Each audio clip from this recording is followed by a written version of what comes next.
Alors aujourd'hui, on se retrouve pour une nouvelle vidéo qui s'intitule Preach On.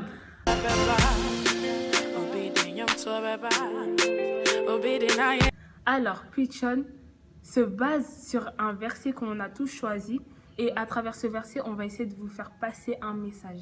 Exactement.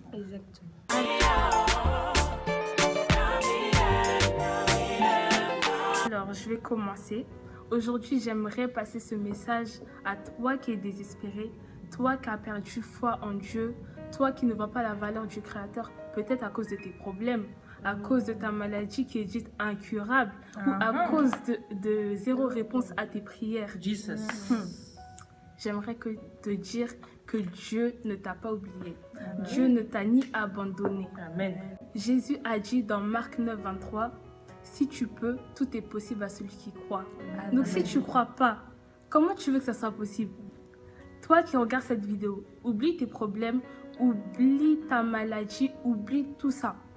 Arrête de pleurer, arrête de déprimer, car Dieu est avec toi. Crois en lui et il changera ta destination. Amen. Ce sera tout pour moi. Moi, preachy. Oh. Bah, bien. Maintenant, ça va.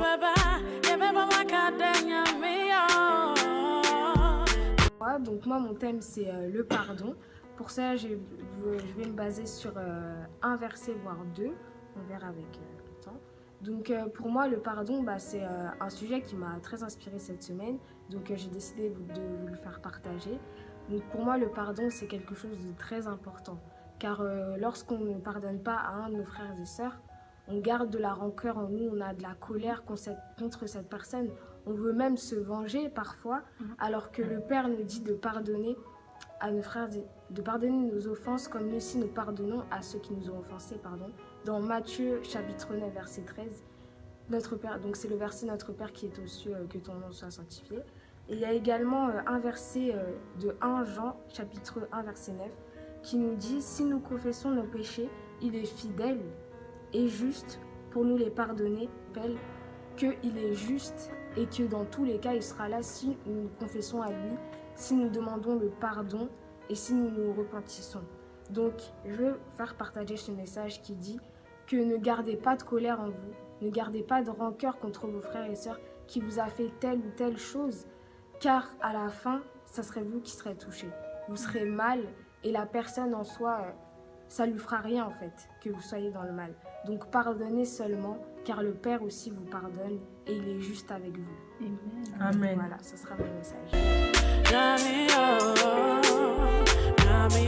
Le thème de ma prédication, ça va être sur la colère. Donc je veux parler de la colère. En fait, la colère, c'est pas un péché. En fait, la colère, c'est un péché uniquement que si on dort sur la colère, en fait. Donc comme le dit le verset Ephésiens 4, 26, si vous vous mettez en colère, ne péchez point, que le soleil ne se couche pas sur votre colère. Donc en gros, on peut se mettre en colère, mais il ne faut pas dormir sur la colère. Et en tant que chrétien, on doit éviter de se mettre en colère, car la colère peut nous faire commettre des choses qu'on n'aurait jamais fait sans la colère, dire des choses qu'on va regretter, même commettre des meurtres. Vraiment, ça peut aller loin la colère. On ne se rend pas compte, mais ça peut aller hyper loin. Donc le message, c'est qu'en tant que chrétien, on doit éviter de se mettre en colère. Voilà. Amen. Ok, d'accord. Alors,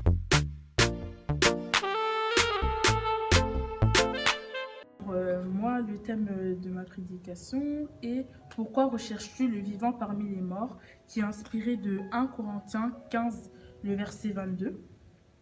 De même, en effet, qu'en Adam, tout meurt, de même aussi dans le Christ, tous seront rendus à la vie.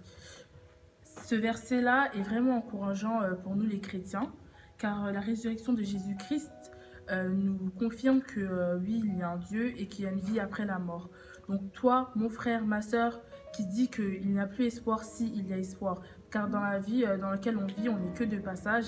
Il y a une vie après. Comme je le dis tout le temps, vaut mieux souffrir sur terre que souffrir éternellement. Donc, ayez foi en Dieu, acceptez le Seigneur Jésus-Christ comme votre sauveur personnel. Et il y aura espoir pour vous, il y aura une vie après. Donc mon message est de vous encourager à accepter le Seigneur. Amen. Et moi, pour boucler l'affaire,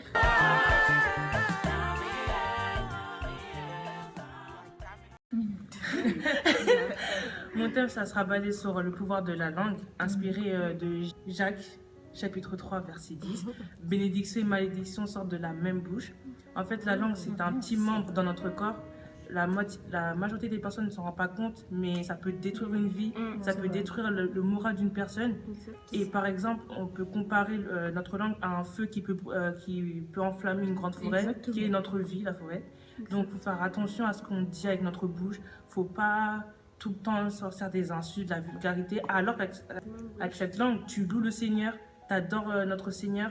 Et à côté, tu insultes ton prochain, tu veux taquiner en disant des choses qui peuvent le blesser à mort. Et ça peut même aller au suicide. Donc, toi, ma brother, my sister, my mother, my father. En tout cas, children of God, évitez d'utiliser votre langue dans des mauvaises occasions. Utilisez votre langue. Ne vous dites pas des mauvaises paroles sur vous en mode je vais échouer, je vais pas réussir. Parce que Satan, n'oubliez pas, Satan est tellement rusé, il entend tout ce que vous dites. Il va tout faire pour que ça arrive sur vous. Donc dites-vous que Dieu est là. Vous allez réussir dans chaque truc que vous allez entreprendre. Amen. Donc utilisez cette langue pour des bonnes occasions. Amen. Amen. Voilà. Bon, c'était tout pour aujourd'hui. On se reverra la prochaine fois dans notre prochaine vidéo. J'espère Restez que à ça vous. vous aura plu aussi. Ouais. Et vous nous mettez tout en commentaire si ça vous a plu ou pas. Abonnez-vous, hein. Abonnez-vous.